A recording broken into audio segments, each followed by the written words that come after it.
During a debate on Piers Morgan Uncensored today, it became abundantly clear to me that some of the biggest cheerleaders in favor of a war against Iran have never bothered to think about whether that war would actually result in what they want.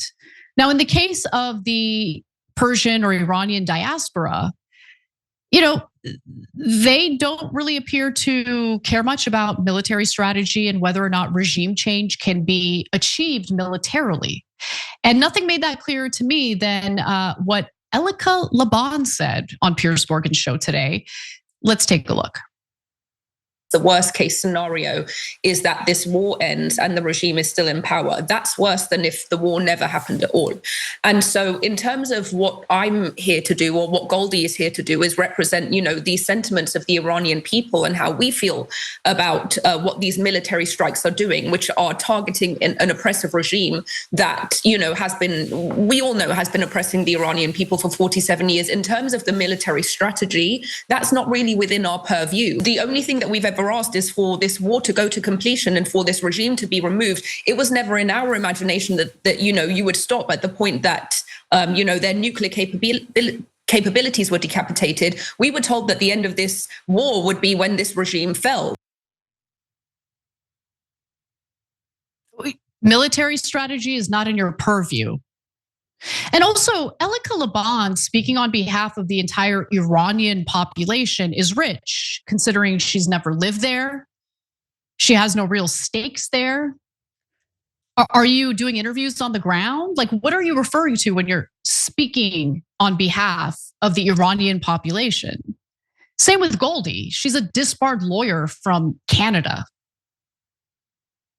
So I would never in a million years come on this show and speak on behalf of the Armenian population in Armenia. I don't live there. And I don't represent the population of Armenia. And more importantly, I would do pretty much anything before advocating for the United States to bomb the crap out of Armenia.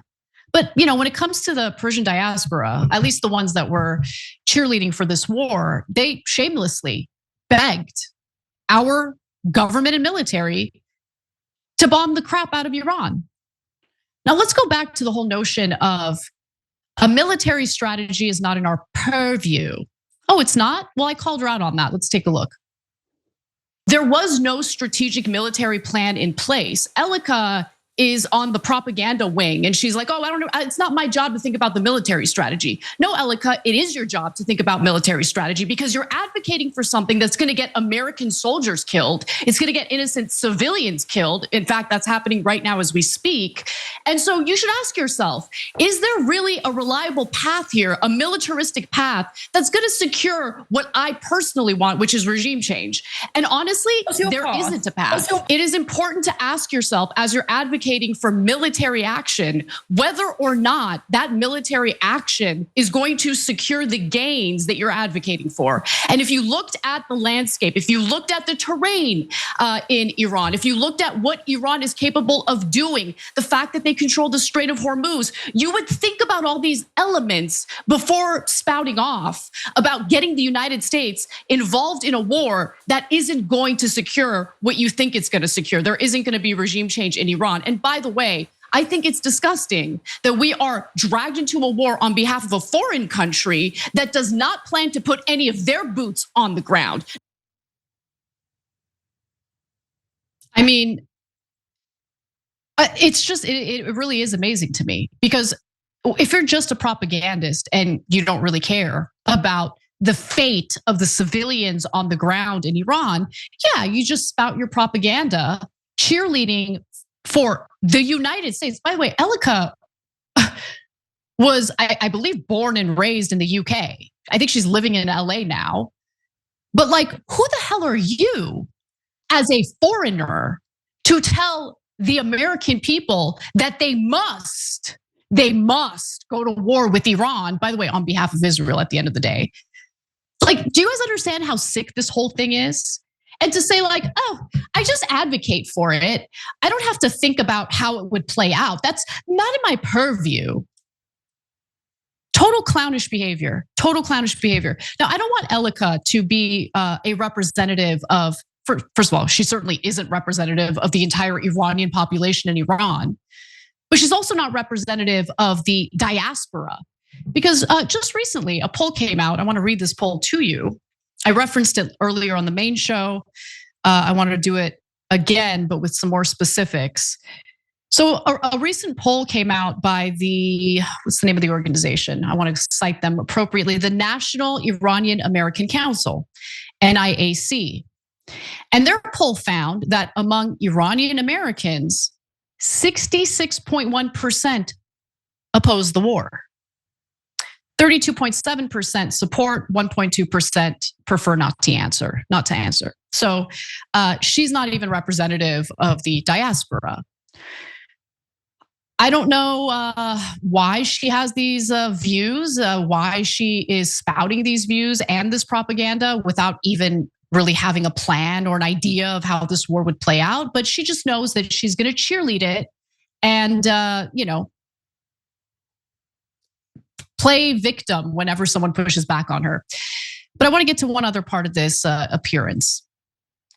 Because later, Piers Morgan, and I knew he was going to do this, tried to challenge me on rejecting, and I do reject, at least for the time being, that 30,000 Iranians were killed by the IRGC during the protests that took place in January.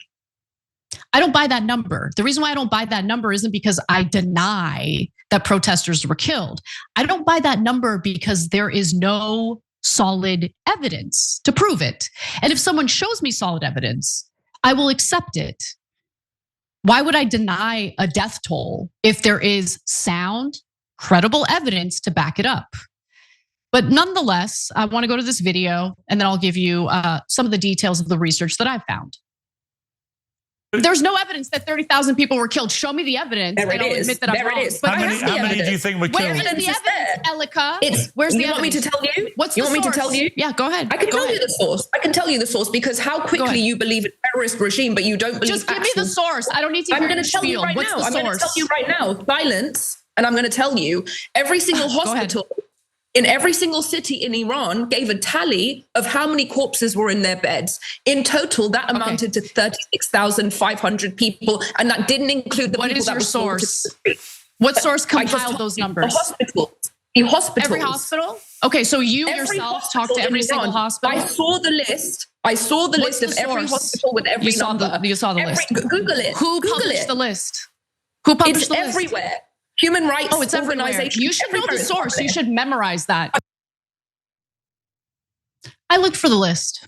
She said that there was a list with names, right? I looked for the list. Where's the list? I did find this though. This is from a January 25th, 2026 article from Time Magazine. The 30,000 figure is far beyond tallies being compiled by activists methodically assigning names to the dead. As of Saturday, the US-based human rights activist news agency said it had confirmed 5,459 deaths. They were investigating additional deaths. But how do you go from that number to 30,000? Why do they they do this every single time? They totally discount what Mike Pompeo said on the record about Mossad on the ground to agitate. Israeli media did the same thing. Why do they discount that? Why do they discount the fact that Mossad was on the ground agitating, that there were armed individuals shooting and killing security and police? In fact, this has been confirmed. I want to make sure I get to this as well. Give me 1 second. So 200 police officers were confirmed killed by the same organization I referred to earlier, the Human Rights Activist News Agency. So are you telling me that the police officers killed themselves? And remember, the protests were going on for some time, and then suddenly a switch flipped. And suddenly you have all these armed people opening fire. Was that Mossad? How many of the people killed were killed by Mossad or individuals armed by Mossad versus, members of the IRGC, the government. You're gonna talk to me about a list, and then you can't tell me who compiled the list? That's interesting. And more importantly, any concerns about the Iranians who are dying now? Because there are a lot of Iranian civilians who are losing their homes and getting killed right now based on what Elika wants. And I call that out too. Take a look. You know what's dishonest, Pierce? The fact that Iranians are getting killed right now. Civilians are getting targeted right now. This war began, okay, with 175 people getting slaughtered at an elementary school? Elika, you got anything to say about that? Do your people feel liberated? Yeah, I do. You don't live in Iran? You've never lived in Iran. And you have the audacity to talk about this as if it's the liberation of the Iranian people as they're getting killed, as their hospitals are being bombed, as healthcare workers are being killed. She went on, by the way, after that elementary school in Manab was bombed and 175 people, many of whom were little kids, were slaughtered. You wanna know the first thing Elika did? She tried to claim that the IRGC did that they bombed their own elementary school in Manab. And in the context of this debate, she tried to further add confusion about who was responsible for it. By the way, it was the United States. We're the ones with the Tomahawk missiles. We did that. And the Trump administration has still refused to take accountability and apologize for that grotesque, horrendous, embarrassing, shameful war crime. But in the context of this debate, she was like, "Oh, I just, I find it so interesting that you don't want to believe the people on the ground and instead are just believing what the regime says." I'm not trusting the regime. I'm trusting what investigations following that attack on that elementary school indicate. And then she went on to deny the death toll in Gaza, of course. Of course. These people are so loathsome. And to try to make it seem like I don't care about Iranian lives, I wanted to prevent this war from happening. Who knows what the final tally of lives lost will be? But if you ever allowed yourself to be fooled by the likes of these lip injection filled women who are trying to tell you that the Iranian people wanted this because they want to be liberated, do they look liberated to you? And yeah, that was a low blow. That was a low blow. Yeah, I shouldn't comment on her lip filler. I shouldn't, but I did. And yeah, I get real heated during these debates. But wouldn't you? When people are lying to your face and pretending like they care about human lives, when in reality, they're advocating for something that gets more innocent people killed. And then they have the audacity to claim that you don't care about human lives. Just because you're not gonna believe a number of 30,000 that hasn't been proven and has no credible citation. Yeah, I don't just buy propaganda. I don't just believe propaganda. I'm a human, I'm flawed. I've been naive at times. And I've fallen for things, sure, certainly. But as I've done this more and more in my life, I want to see the evidence for myself. And I'm not just gonna believe any propaganda simply because I'll be shamed by Piers Morgan on his show that I don't just buy that 30,000 people were killed by the IRGC. I know better than that. And Pierce does this like false equivalency thing of like, well, you believe the death toll in Gaza, but you don't believe it in Iran. Yeah, because in Gaza, I can rely on a source that's been historically credible when it comes to death toll numbers. And yeah, that's the Gaza Health Ministry. The Hamas-controlled Gaza Health Ministry has been incredibly accurate with death toll numbers. And in fact, the death toll in Gaza ended up getting confirmed by the IDF. When it comes to Iran, I haven't seen a credible source cite that 30,000 people were slaughtered. So that's where I am on this issue.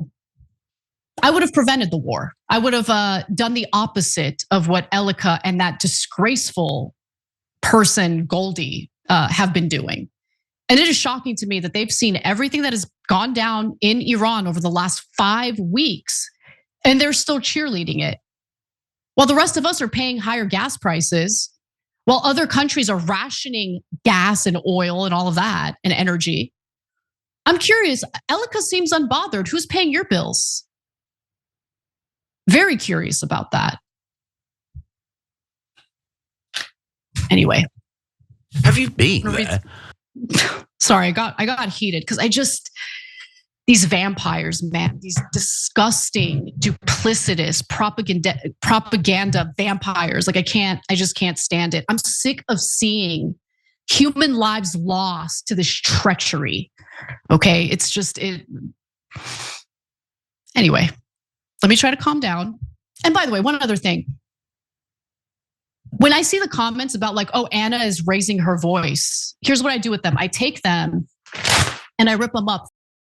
Yeah, I get loud. I get loud. How do you not get loud?